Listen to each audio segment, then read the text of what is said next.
Hey everybody, it's me, Steve Simonson, and today Jessica Reiser joins me. We're going to do a merchandising training session talking about the principles of what the product merchandising process is, what is merchandising, and how it fits into the whole scheme of things. And we're going to do this just live with Jessica and I because Jessica is going to try to lend a hand in merchandising, and she needs to fill out where some of these processes and tasks are. And as I just told Jessica, it's kind of like you're a detective when you're in merchandising, or you're any you have to kind of be a detective and figure out, well, why is this product being brought into the company, what is its role, and then how do we position it for sales before the marketing side of the equation. So I'm going to take us through that. Jessica, do you have any questions before we get started? No, not yet. Okay, I'm going to share my screen. And I've got a bunch of screens here, so bear with me. Okay. Screen 2, if that happens to have me on it, then we'll move. Okay, good, that moved. All right, I'm going to drag this over. Okay, so let me know if you can see. I see a merchandising document. Yeah, you did a second ago. Now I blew it up with the play button. Let me adjust this. Bear with me. I don't think there's any way to share just the thing, but I want it to be visible, so bear with me. I'll just share a different screen. That'll be the solution. And you'll just, on camera, I'll be looking somewhere else. All right, desktop number 1. Okay, so we're gonna click the go button here. Let me know when you see merchandising full screen, Jessica. I see it. Okay, so first of all, let me just call your attention to the left side, which is the list of kind of product development stages. First, we have an idea. This is some ding-dong like me having a harebrained scheme, and we go, hey, this would be a pretty good idea. What if we made a motion-activated hand sanitizer dispenser? That'd be kind of cool.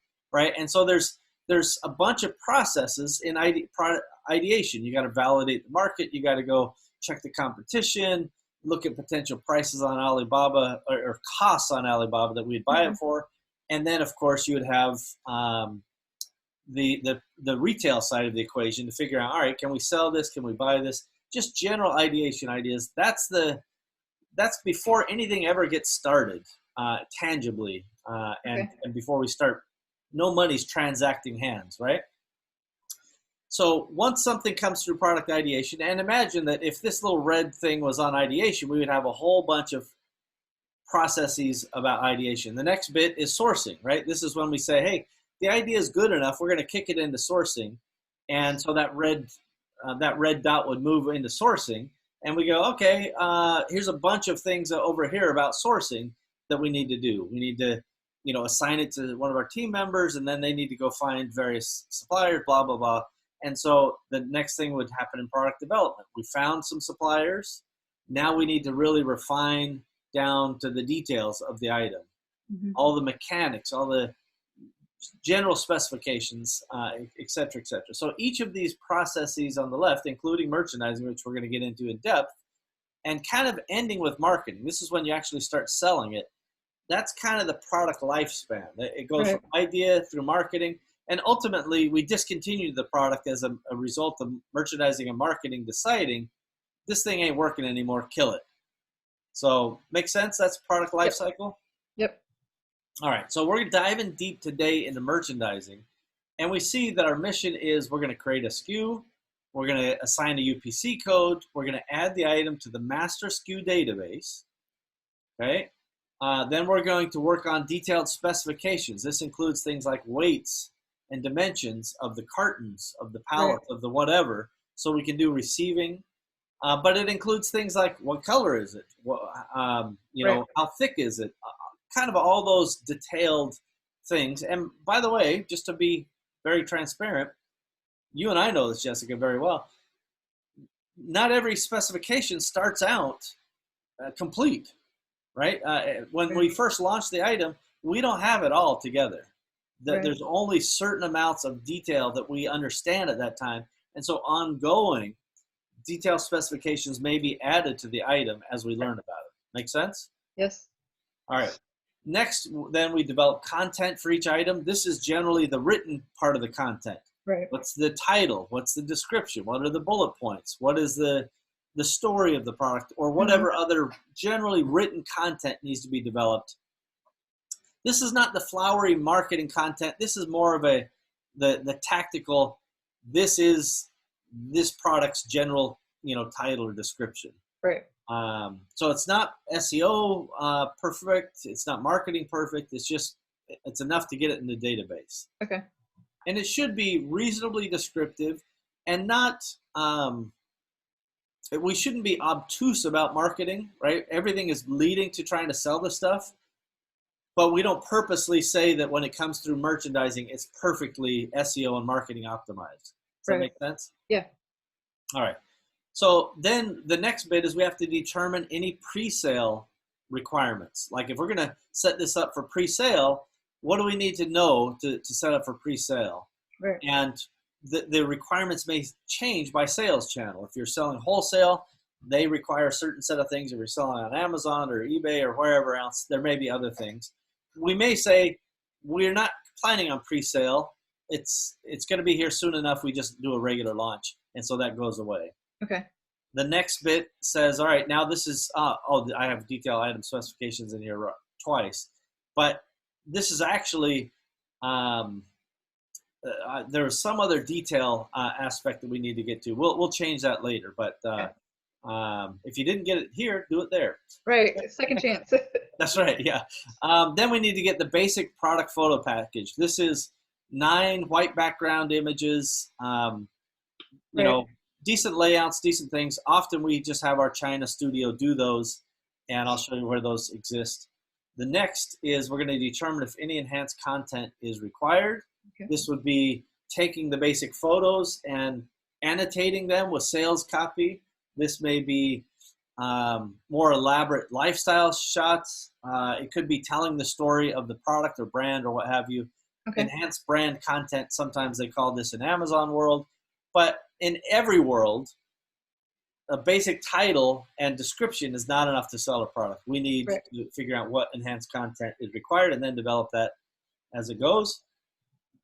Next, we say, let's add the item into the company brand list. So what does that mean? That means like the item ERP entry. So if it's, in our case, Surgiston brand, that goes in the Go Epic Brands ERP system. Right. If it's a Simo Global product, then it goes in the Simo Global ERP as an item. Okay. If it's For Vikings, it goes in the For Vikings ERP system. Right. But we're developing all this through the Simo Global Master database, and we'll see that here in a minute. But so it's really important to know on the item that you're working on which business unit that is related to. Right. Then, of course, we have the item into the sales channels. So what sales channels do we want to sell this? It varies by business unit, but as an example, one sales channels might be Amazon, another might be eBay, another might be Shopify, our own Shopify store.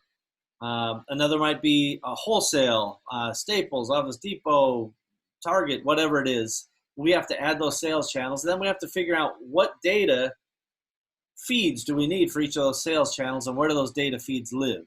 Okay.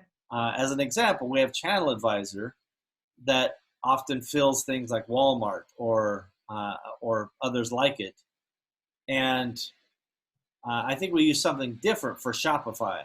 I'm not sure if that's live synced or comes through Parsimony, but the point is, as you add sales channels, you got to figure out how's the data getting into those sales channels for the items, the photos, the data, and the inventory, and then how do orders come out of that and interact with our system. Okay. And this is particularly relevant for some of the EDI sales channels like Office Depot and Staples. We got to make sure the data is synced, because if we oversell, they will be mad at us. It's true of any sales channel, truthfully. Of course, we're still in merchandising. We're doing all this before we physically receive inventory, generally. There's sometimes we're late.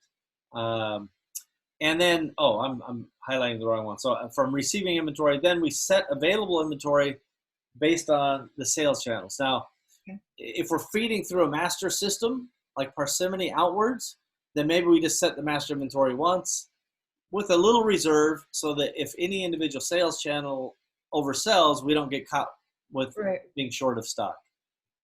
In other cases, we may just allocate a certain percentage of the available inventory on Parsimony to a sales channel like Shopify or what have you. Number one point is to make sure sales channels have inventory if we intend to sell it and that we don't oversell it. Okay. Good? Yep. And then finally, we have to monitor and forecast. So we monitor inventory availability. We then do forecasting based on how long is it going to take us to get new stuff? What's the minimum reorder point? Mm-hmm. What is the time in transit? All of those various variables. Because if something's selling, we have to get more, and we have methods of managing that inside of Parsimony and inside of some of our spreadsheets. Okay. Yep. That's the broad strokes of merchandising. So let's I'm going to stop this share for a moment and get the next bit. First, do you have any questions on any of that so far? No, not yet. Okay, so makes sense. Yeah, it's philosophically it ain't that hard. Yeah. So I'm going to move to desktop 2, and I'm going to now don't judge my full desktop because I make screenshots every hour of every day, every minute virtually. All right, so in this case, Jessica, I've set up in Simo Global a merchandising training process. So this is how you will assign time like this to the billable unit of Simo Global. Okay. So when you're doing training or things like that, you have to bill the time on your Simo team timesheet to this project. Okay. Okay. Now, when you're actually working on the items, you'll bill it to the appropriate business unit. Okay. And let me give you an example. Let's see. I don't even know which screen I'm sharing. Are you looking at my email or are you looking at Simo merchandising? I see a pro forma invoice. Oh, okay, wrong one. With the dispensers photos. Yeah, we're gonna talk about that. All right, here's what I'm trying to show you. Oh, okay. Okay. Let me see if I can get to a different screen here. Share screen. Share screen, but I want to know which screen. Okay, I'm going to do desktop 2. And there's all my icons. Okay, so do you see that merchandising training process screen? Yes. Okay. So this is, again, where you'll attach timesheets in Simo Team to this project, and that way we can just track how long we're spending on training. Okay. When you get into actual items, let's go to the project list. You're going to see some items, and we have a general like Simo Global HQ. So here's some items that we started. Okay. And so within these items, so this is a Simo Global item. It actually was before we sold the brand Kiasi to Epic. So the KY means Kiasi, PTG means Power to Go, and UVS2, though that's a UV machine for phones. Okay. And we can click into it, and we can see there's some activity back in April, probably when we ordered it. Let's see here. I think we did most of the work on number 1. And you can see a bunch of tasks here related to kind of the flow that we just saw. Create an item SKU, select UPC, blah, blah, blah, blah, blah. We may have actually transferred this over to Epic because that's where this particular item lives. But when you're developing, I think any item can start with a project in Simo, and then you can you'll work with these grids that we're going to look at here in a minute. So as an example, I'm switching over. You should be able to see this. That's the ancient product grid. This was the old grid for flooring stuff we used to do. Right. Right. So you see the brand, you see the style, you see the costs, MSRPs, master SKUs, colors, collections, dimensions, right? And we did both imperial dimensions and metric dimensions because of all the reasons why it's important to do that. Then we added in specifications, right, at the top. And I just remind you of this. I can share this with you if you need, so that you can remember kind of how it used to work. Here's an older document we're bringing back to life. We had Kiasi, we sold Kiasi, now we bought back Kiasi. So we're kind of bringing this back. It's, yeah, I don't even know what to refer to that. Is this what you just sent me? Yeah, so this is the one you actually have access to now. Okay. And so you can see that we have an item. In this case, it's SU means Surgicin. MU, it happens to be the vendor we bought it from. And then she's made I'm not sure what RM stands for, but it's a KN95 5-pack.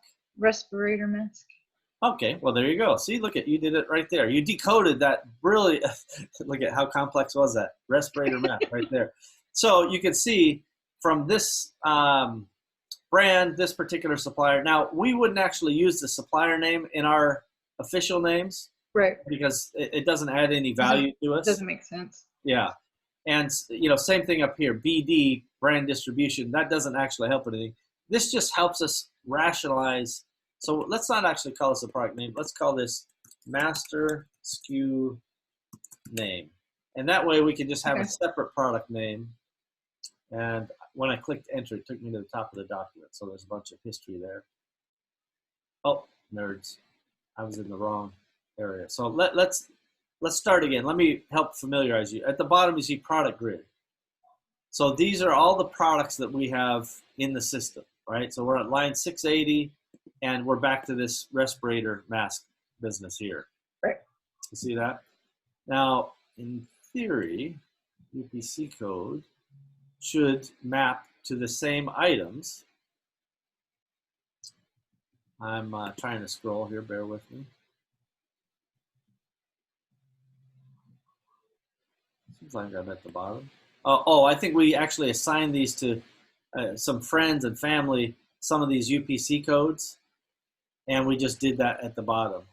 Okay. So that it didn't disturb. So these are all of the available UPCs we have. Okay. And we keep them in a list so that we don't get confused. So here's that respirator pack, and you see it's actually pulling the name from the product grid. Okay. Okay. And so we see the SKU also pulled from the product grid, and then here's the UPC. So now we know here's the UPC for that item. The next item, you see it's also pulling from the product grid. So they're kind of tied together. And my internet is unstable. Can you still see and hear me? Yes. So if we make a new item, we're just going to call it Steve Test. And then we're going to say Steve Test item. And we can just drag this formula down. We like to track, and we don't want the title to be longer than 100 words. Okay. And technically, this is not just a Kiasi brand at this stage. So get rid of that. Get rid of that.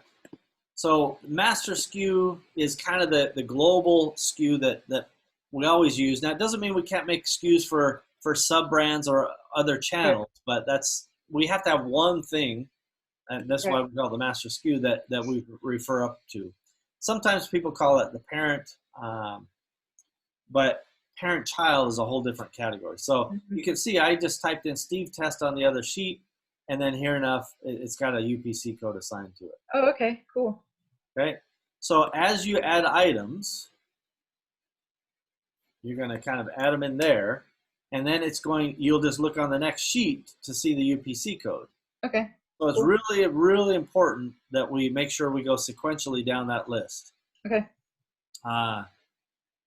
And this was as of November 2014, the open UPC code list. Color cross-referencing, this is not necessary for what we're doing. Okay. So as an example, when you have a product with a lot of colors, so vendor color 7, we called deep purple, and we made it a C1, right? And so we would then go and look at vendor color 8.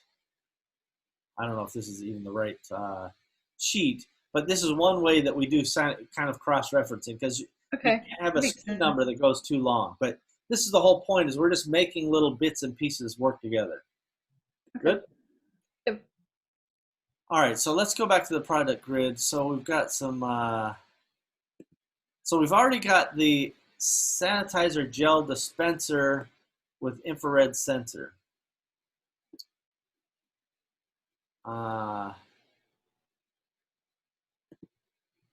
And this one, I think we remade it into a Kiasi brand, which happened after we named it. So I'm going to just do KY. We're going to get rid of, well, actually, let's just pop in here a, so we're going to call this the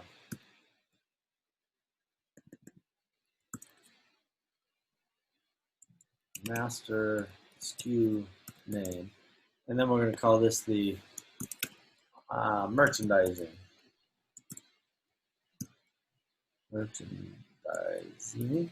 How do you spell it? SKU name. And so this gives us the opening to say, all right, we're doing this because of our proper business process here. Right. But over here, we just need to say, and really we're not even using it for soap, we're using it for, and let me just show you what this looks like. So I'm dragging the purchase order in here.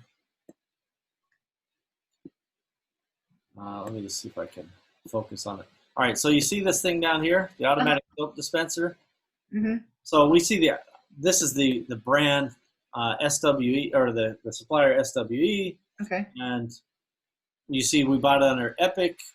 And by the way, we ordered silver, they shipped us gold. So we got a whole different problem. Gold? With the item. Yeah. Weird. They just made a mistake. We got a 50% discount, but that means we're going to have to adjust what we have. Yeah. We only found out when we opened the silver carton and took pictures of a gold item inside. So one of the things that you do, and by the way, this is a common thing, that problems happen with, we should have done a better job at inspecting. To be honest, we were a little too urgent and didn't do an outside inspector on this one, and it cost us. So we got 50% of our money back, and we remain in good, happy relations with this supplier. So this is Kiasi, and let me just give you some hints here. So Kiasi, let's call it contactless motion sensor hand sanitizer dispenser. So I'm trying to just kind of put in names that have some value in terms of search. So let's remind ourselves for a moment that search is truly the only thing that matters when it comes to product discovery. Right. So this applies on Amazon, this applies on Google, it applies anywhere. The way people find things online is through search. And it doesn't matter who we're selling through. It doesn't matter if we're selling wholesale and they're selling it in their own system. If somebody's looking for a hand sanitizer dispenser or a motion sensor, all of this is kind of baked in, and we're still only at 56 letters. Now, so that's one thing we got to add, gold. Yeah. So that ain't great, but it is what it is. And we would probably, in my opinion, I think we should add on to the end of this gold. Okay. So Kiasi, SW is the vendor, and this one is not actually Germshark. We took the Germshark out of that. And it's a good thing we did, since we did it wrong. So we can change this to just be automatic. We won't call it soap, we'll call it sanitizer. It's the same stuff basically, but the business is blowing up for sanitizer dispenser. Sanitizers, yeah. Yeah, so sanitizer dispenser and then color gold. So you see, I happen to know it's gold, but I'm going to tell you how I found out here in 1 second. Okay, once this comes up, okay, here we go. So let me just show you how things are organized on Dropbox. So Simo Global, team folder, business units, and then it's got all these business units. Okay. Actually, photos is where we drop in the things that come from the China studio before they get moved. Okay. So before you go into business units, because when Viola is running the things through the photo studio, she doesn't always know which business unit. She doesn't have all the details. Right. So she just does her best to say, you know what, this is the Kiasi, I think we call it a Go Touchless dispenser. Sounds right. And so this is when I saw, I'm like, that's gold. So this is the photos that she made in our China studio. Can you see the right side of that? Yeah. And this is the one that really, let's see if I can find the exact one. So that's all fine. I mean, it looks fine. And a lot of people have gold fixtures and so forth. So whether they're put in an office or a house, but this is the one that just tickled me. Because I'm like, why in the world didn't somebody jump up and say, it's silver here and it's gold there? Yeah.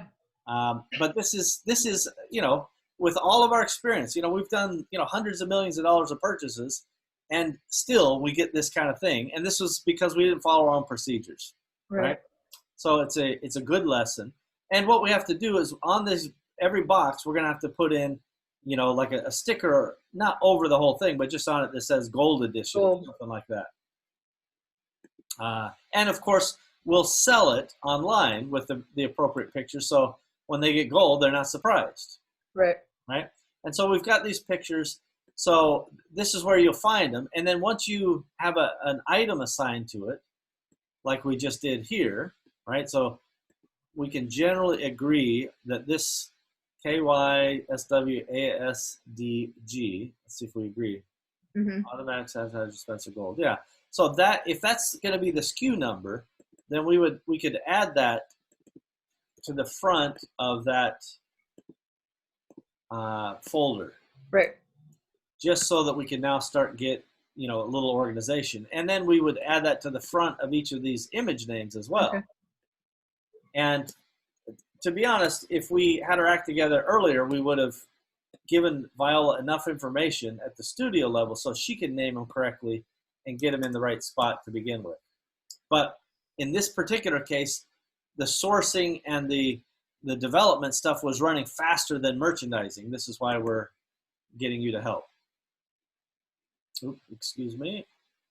Here's a Photoshopped lifestyle thing that they made. I think she did a good job with the photos, but I wasn't trying to do that. I was trying to just show you the process of just appending the item name in front. Do I have access to that Dropbox? You should. Okay. You should log in with the Simo Global, marketing at Simo Global. And if you don't have that info, get it from Megan. Okay. Because we only have 3 licenses for it, and this is a good tip for anybody. If for every person that we add a license, an annual license is like $250. But we can just share the marketing one because we're all not using it every second of every day. Okay. Okay, and you can see some of the other items that are already in here that have already gone through that process. Mm-hmm. The other thing to realize is we need a reduced size for all of these. So when we get these master images, you can see the dimensions, 4480 by 6720. Mm-hmm. They're huge. And we don't want to lose those originals, so we need to make a reduced size version. For the web? For the web, yeah. So I think our new reduced size takes them down to, 1300 by 2000. This happens to be a vertical image. I think 2000 by, the max length should be 2000 in any direction. Make sense? Yeah. Okay, so that's where the treasure trove of photos are. And I'll just show one other little thing. We knew that one of these dispensers would be difficult to illustrate its features. So I'm just going to play this video. It's a few minute video, but I want to just illustrate this is the kind of stuff we can do in the China studio when necessary. Okay. So bear with me while I get this to, I think it's actually downloading. I may not go into the whole thing, but we'll see. Okay. So we're just waiting on this file.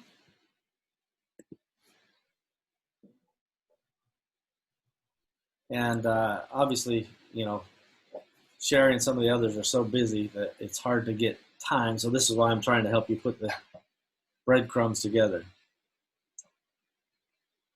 So one of the things about these dispensers is they're reasonably expensive, right? They're to have the floor stand unit, you know, that's an expensive unit.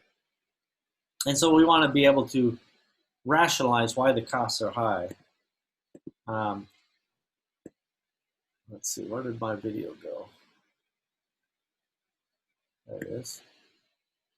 Let's see what happens. Seems to only be playing audio. Did you hear the audio? Yeah. I can put it some on blips. TVs. Let's see, maybe.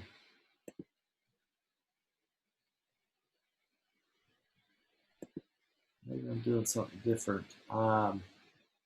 Bear with me.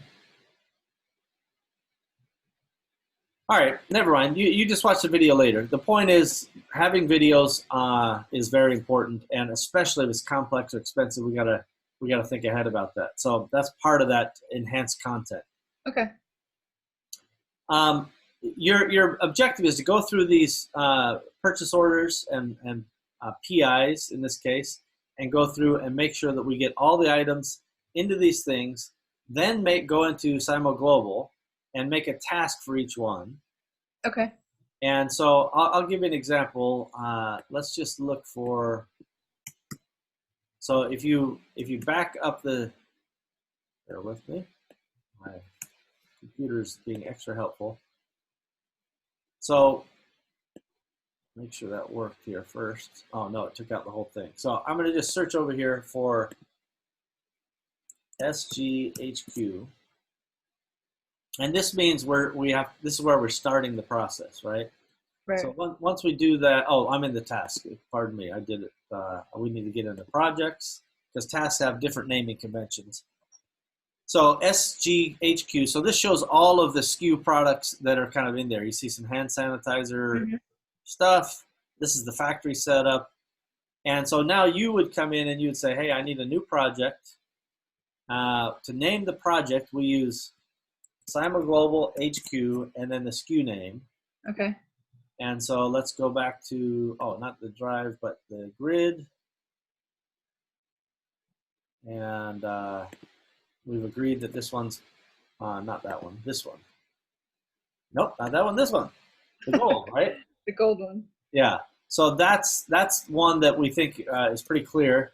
So now we can see we've got Simo Global HQ, and actually we could make this merchandising. But no, this is good enough. And then we're going to say from template, we've got a product launch template here. So this shows you Simo Global HQ and then SKU number. And product launch already has a series of these things. We'll probably modify the template, but let me just save it and show you what it comes up with automatically. Now you see I got a bucket load of points because it automatically adds all those tasks in there. Okay. So when you go into this project, you'll see it's already got 13 tasks, which again kind of mirror all the things we talked about before. Oh, okay. Item SKU, et cetera, et cetera. And to just for clarity, you can go to project template and go to the project template list, and you can see just how this particular template is set up. And we'll go here to the product launch template. And so as you need to modify it, for example, we're gonna take off the Thomason and the advertising because that's not a product launch. It is product launch, but it's not merchandising. So actually we're gonna call this merchandising. Well, we'll have to change that here in a minute. So we're gonna get rid of this one.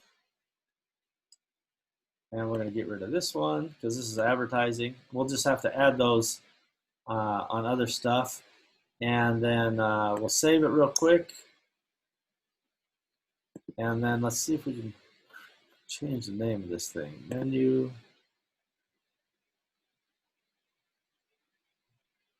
Customize.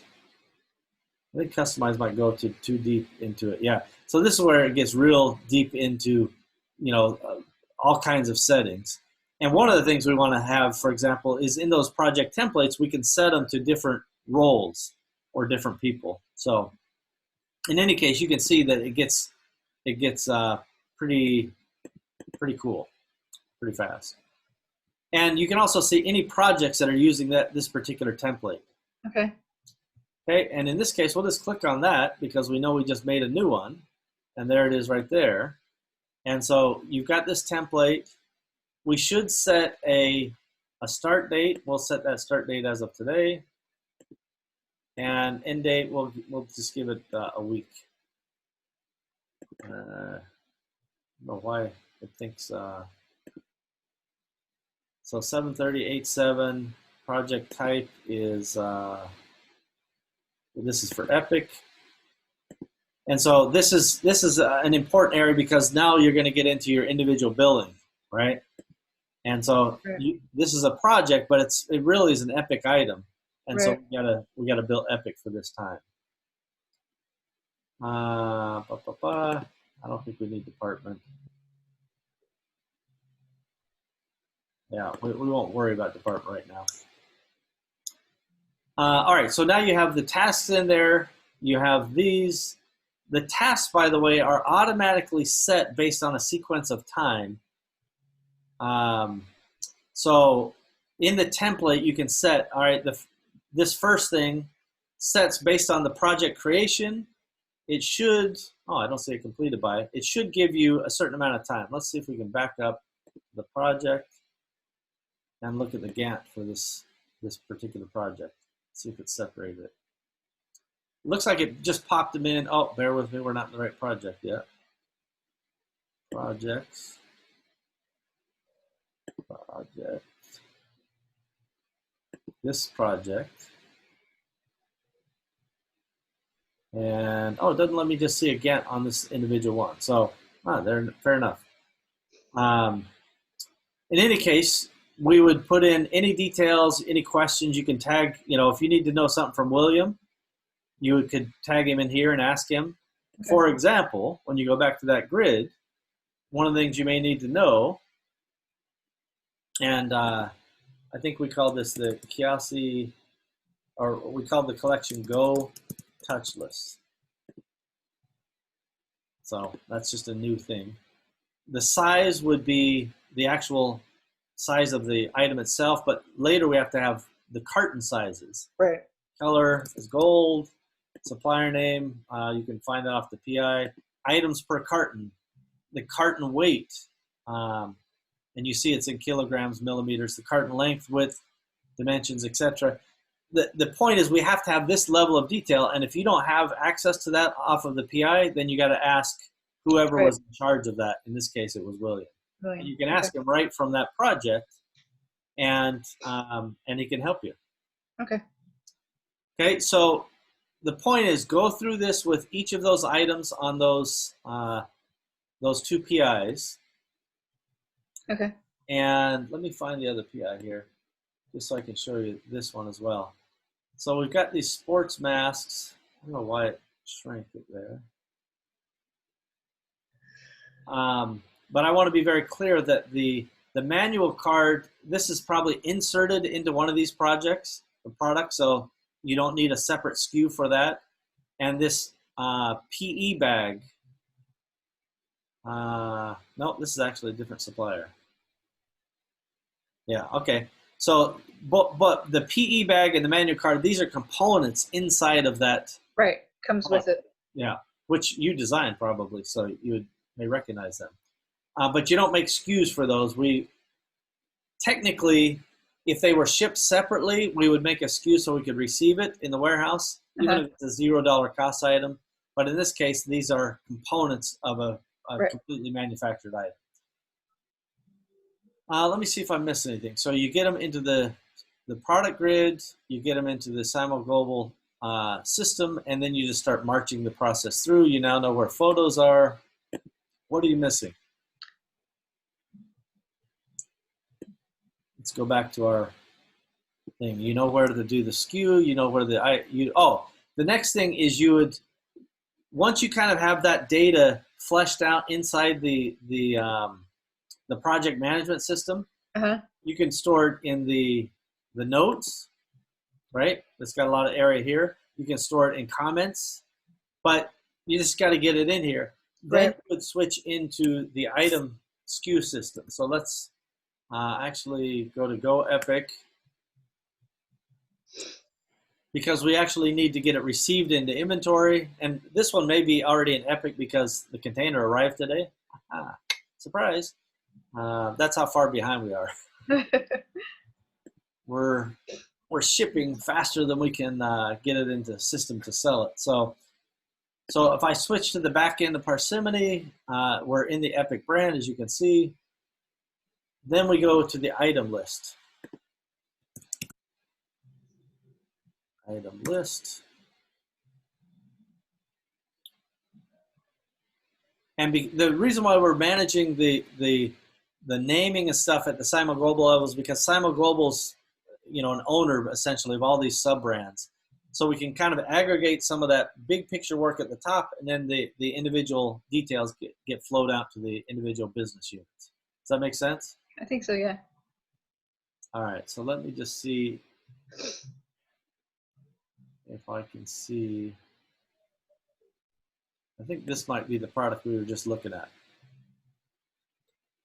So we just messed with the SKU in the master grid, but she's already got it in there, and that means they've already received inventory against it. You see the purchase orders, receipts, invoices.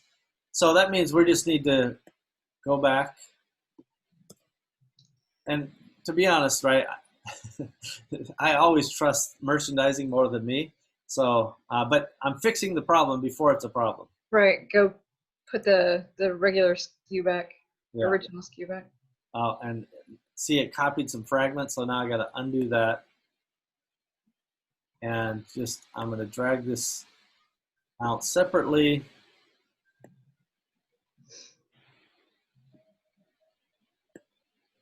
And I'm going to try to, it's the gold one. This one's still fine.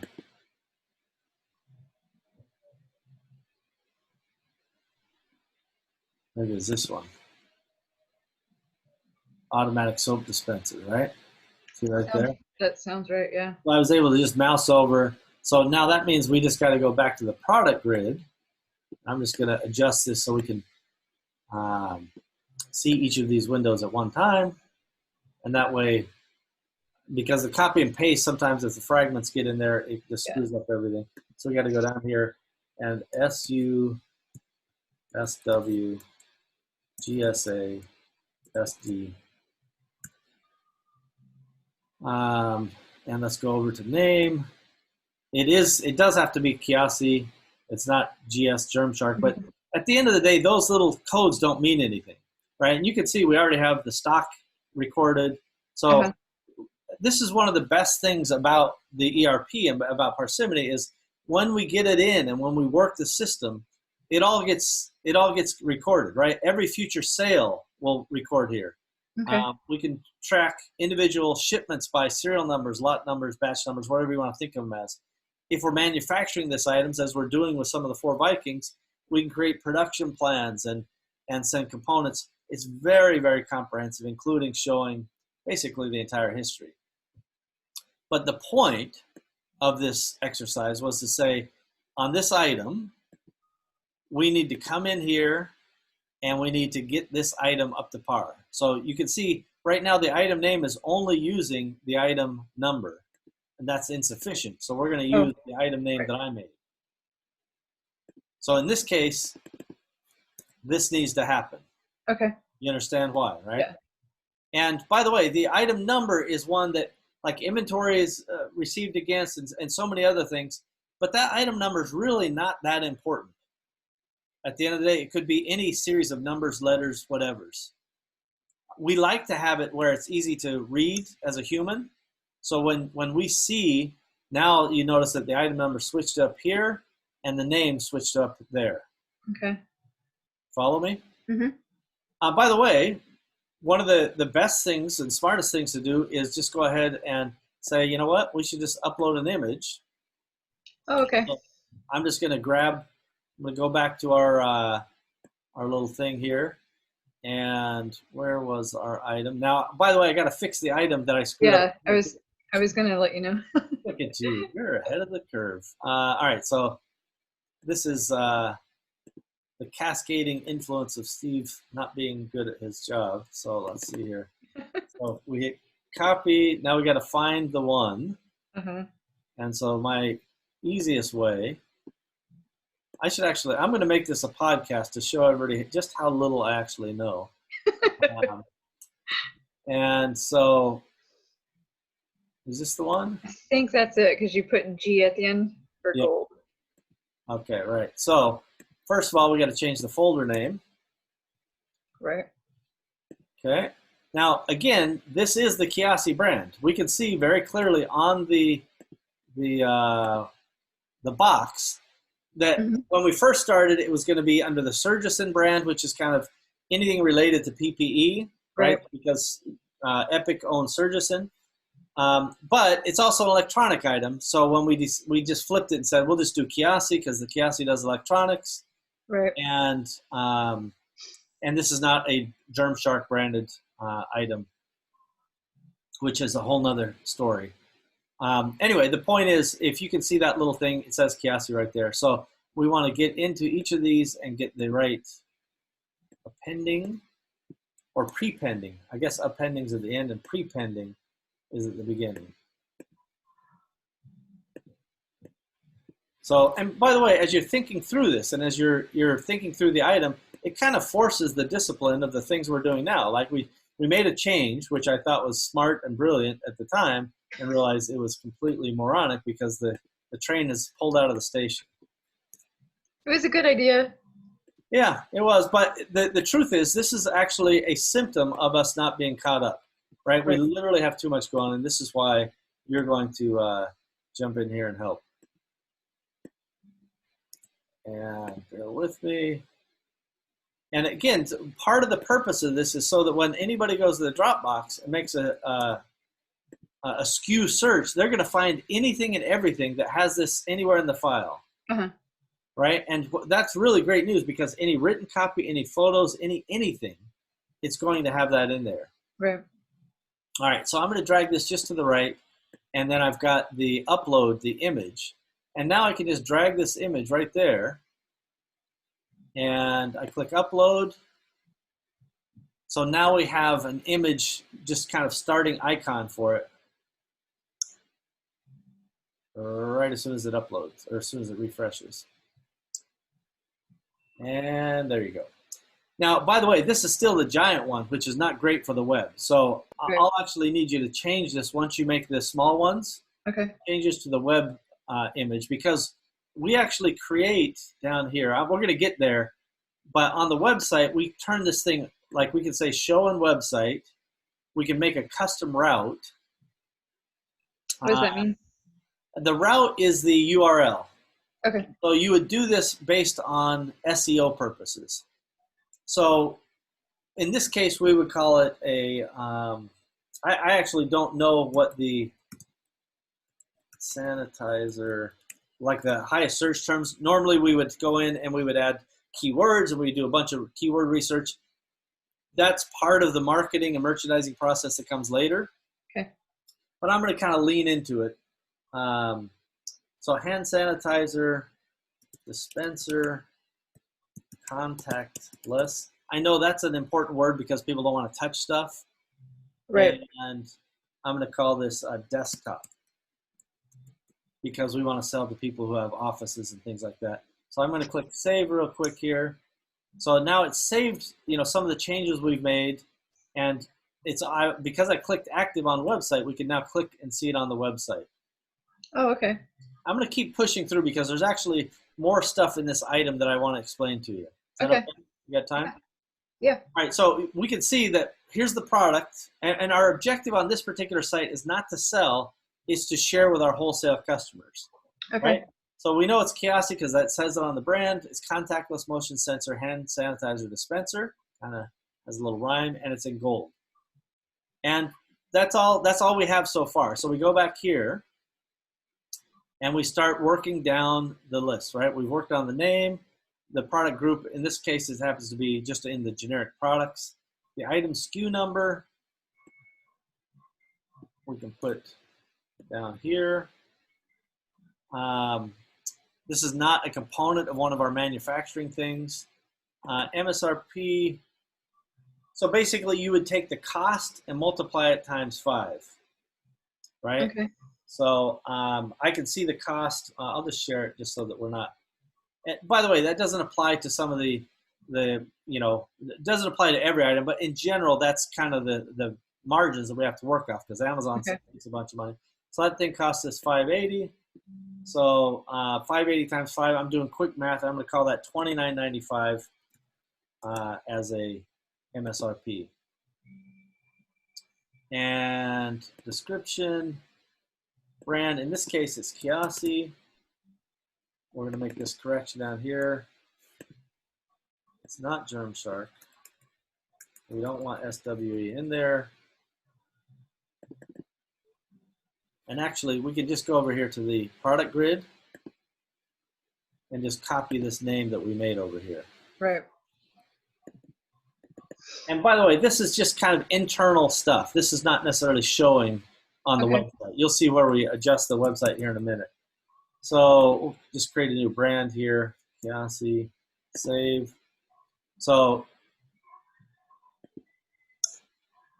remember that when we reacquired, so Simon Global reacquired the Kiasi brand, but we then kind of placed that brand in Go Epic. So that's fairly new information to this relatively new company. Epic, by the way, ethical profit in crisis. That's how we came up with that.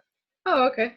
Yeah. So you can see the barcode's already been assigned. Let's just check it. Right, we got a product grid next door here. And my computer is from 2013, no joke, so it's sometimes slow. But man, oh man, it still does a lot of work. All right, so it's right here. So does that match?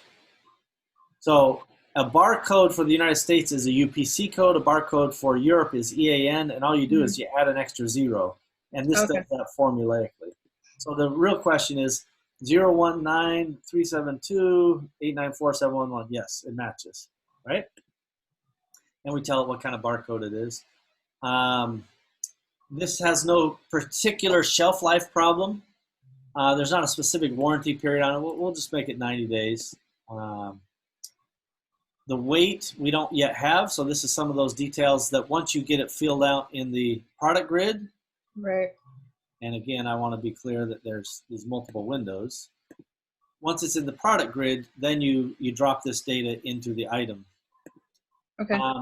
By the way, for those keeping score at home, we can automatically set reorder levels. Remember when I talked about monitoring inventory? We can set those reorder levels based on criteria that we predetermine, or we can just let it ride. Again, units of measure, in this case, this comes in eaches, right? They're each individual unit. Right. There are other things that come in rolls, or other things come in buckets, or pails, or all kinds of different things. In this case, we don't need batch numbers or serial numbers or retaining samples. If we did need to, then we would tag all those things in here. And in most cases, we don't need to do that unless it's a production run type of item, or color, dye lots, color lots. Like when we're doing hand sanitizer, we make, those are individual lots that we make. When we're making wipes, those are individual lots. So there are some things that have individual production where we maintain lot numbers or batch numbers, right? And you can see, if we say it has a batch number, we can automatically create the new batch. We can add expiration dates, retain samples as well for future labs. So there's a lot of stuff baked into this. In this case, we don't have any variants, but we might in the future bring the silver one out. So that would create a variant potentially. But today it doesn't have variants. Okay. And so in this case, if we were going to add attributes, we would add them at this stage at the point it has variants.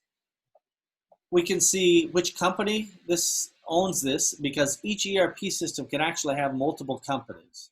In our case, we keep them pretty separate, except where Simo Global and Simo Team are in the same ERP. Okay. So it's under Epic. This is which warehouse it's in. And if we have it more one warehouse, it would show in all of those. And then we can also pull default price lists, which we can talk about later. Price lists are more of a marketing function where we determine, what price that we're going to sell it at in the individual sales channels, wholesalers, individual named accounts. Cost lists are what we buy from the manufacturer, right? There's always two sides of every product. Okay. What we buy for, what we sell for. Right. Purchase and replenishment. So do we purchase this? Yes. What's the item unit of measure? What's the lead time? In this case, we're going to say the lead time is 60 days. We can see our last purchase rate that was automatically entered because we've already entered in the system these purchase details, right? So it's very, very integrated. And by the way, as it changes, and as landed cost happens in various things, that happens to be a DDP price, that will change over time. So we'll see. And then we can see minimum reorder quantities. In this case, it's 1,000. And you can just base that on the PI that you had. Okay. Safety stock, you don't have to set a number for. Usually it's going to be 25%. So actually, I'll just say, use the MOQ that we used on the PI for this, and use 25% for safety stock there. Make sense? So 25% of that. Supplier details. So if it was a drop ship, we would get into more of the details, but it's not a drop ship. We have to order this. Foreign trade details, country of origin is here. The tariff number, this is the HS code. We have it. I don't see it on the PI. I'm looking over on the PI. So this is something that you need to get from William. Okay. Sales details. Again, we're going to sell it by units of measure. We're not setting any discount amount, so you can just kind of keep proceeding. You don't need to worry about any deferred revenue or expenses. That's not a thing that you need to be concerned about. Customer details would be if we were selling this or allowing only specific customers to purchase this. Okay. That's not a thing. Item taxes, this would apply to sales in various states. In some states, for example, if you sell a candy bar, you got to charge a certain tax rate. In other states, if you sell water, you got a certain tax rate. So this is where we set up all those. You don't have to worry about any of that right now. That's for finance to deal with later. Inspection. So, by the way, inspection required, yes, that would be good. And before purchase, actually not before purchase, before delivery. Okay. And then you would pick basically an inspection template from here. Because this item's already gone through all that, we're going to just skip it for right now. Okay. But in the future, an inspection would be required, and then we would select the correct template that had all the specifications already set and established. And that sets a job order for the China team. Okay. Okay. And then if we were supplying raw materials, for example, in this case, if we were supplying the aluminum and the plastic, then we would say, we're providing that to supplier. But that's not what we're doing. We do that in some cases, not in this case. Okay. Clear? So don't worry about that. Okay, over to the website. So we already did this. We showed that. The website warehouse, we would have to select that. We're not actually intending to sell this, so we don't have to worry about this too much. Groups would be subcategorization on the website, but I want to be clear that the Go Epic site is not for sales. Right. Go Epic owns brands like Kiasi.com and Surgiston.com. That's where the sales channels will happen. Right. And those actually will be integrated back into the Parsimony, and all those sales automatically come in. So this is, again, not necessary for our generic attempt to just show information. Okay. This is one thing I'll need you to dive into, the slideshow. You're going to have to create a slideshow with all of these other images. Okay. So let's name it based on the item SKU. So I'm going back here to the grid. I'm getting the SKU because you're going to have a ton of these slideshows. This is a silly thing how this particular thing. So instead of uploading 9 images, you have to make a slideshow. Okay. And then let's just call it slideshow. So we're making a website slideshow. And then it's going to say, okay, well, what images do you want? And right now there's no images. Oh, I must have clicked something. Let me just click save so that we don't lose anything. By the way, as I click save, you can see at the bottom of the page all of the things that we're doing. Right, yeah. Recorded, which cool. You know how much I love that with Parsimony. Because when I screw up something, it's very easy to see when Steve screwed it up. And everybody goes, hey, look, just look at Steve changed this, right? It's saying you because I'm logged in. It's me, Steve. But if somebody else changed it, like in this case, merchandising changed it, we know that she made that change at the time, right? So it's a beautiful thing. So let's get back in the website. Where did our slideshow go? All right, so we have this slideshow, and I'm going to just open a new window, which we already had that open for our front end. I'm going to go to the back end of Parsimony, and I'm going to find that template so we can make the uploads of the images. Now, again, we really should have smaller images. I don't know what the right words are. Let me see if I can just search for slideshow. Hold on, buddy. Hey, hold on. you got a time pressure, I can tell. My dog's staring me down. Dog needing to walk. I can feel it. Yeah. So anyway, I'm going to let you go in and figure out the slideshow, but because we need to have the smaller images anyway. Right. Okay. The objective is to get them in there, and then at the item level, we're showing the slideshow, and it should display those because we're still moving towards something I'll show you here in a moment. So use the slideshow, get the slideshow. We'll set meta tags. Meta tags are important for search, so you'll use big search-friendly things as we find those for the item. And by the way, there's a whole other section here where we can add the keywords for this item. Okay.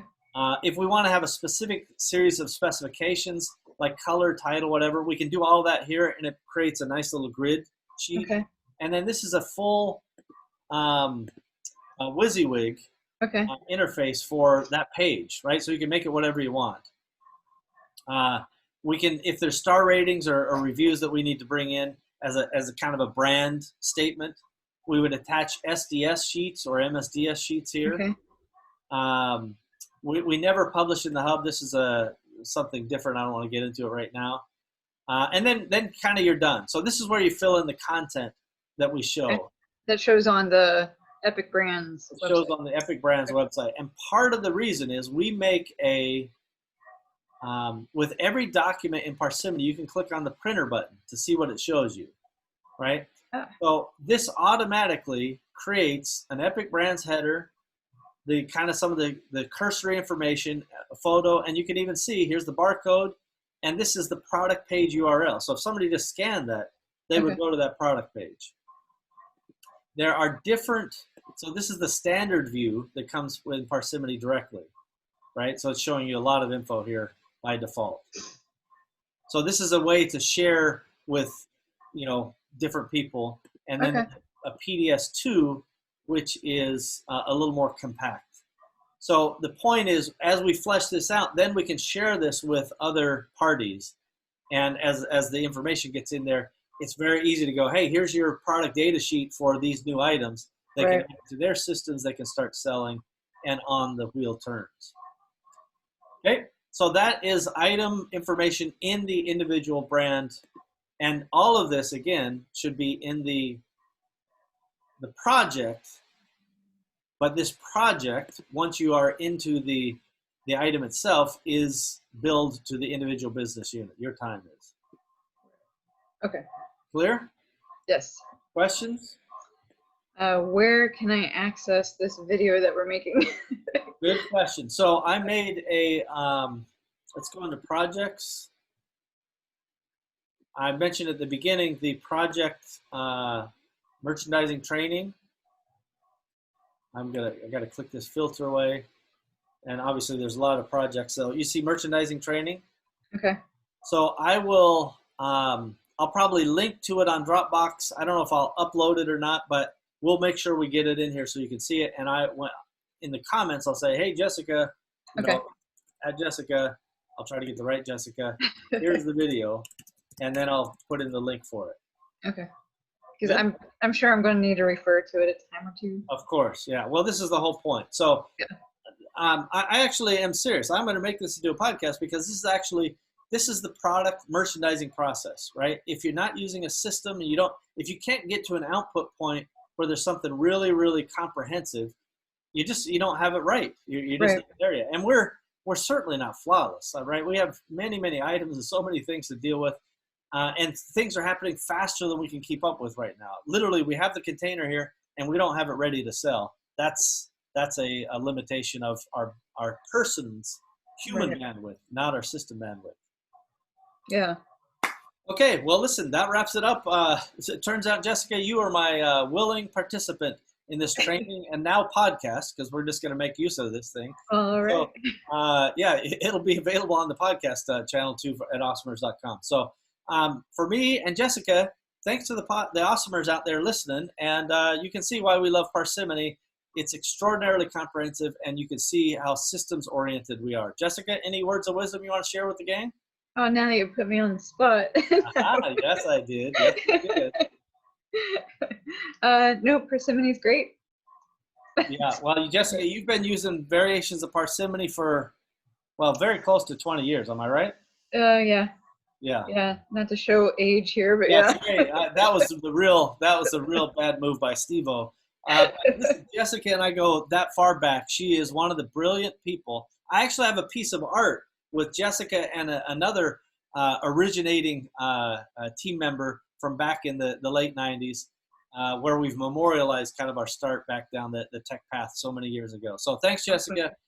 Pitch in on merchandising, touch base with Sherry, and all awesomers out there. Thank you guys, and we'll see you next time. Great. Thanks, Steve. All right. See you. Bye-bye. Bye.